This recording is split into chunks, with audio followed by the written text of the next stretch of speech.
going to show you how to add the cross-reference in the Microsoft Word app. First, we have to open up the app, and here, this is how it opens up.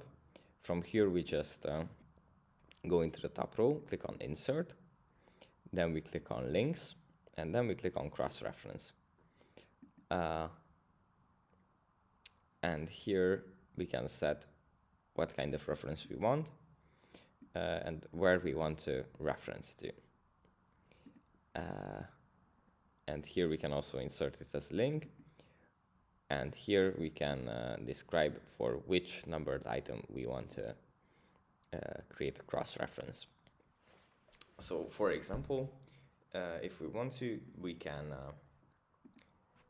and if you're writing something, we can cross-reference some special words with their explanations on the back, in the back of the document that we are writing.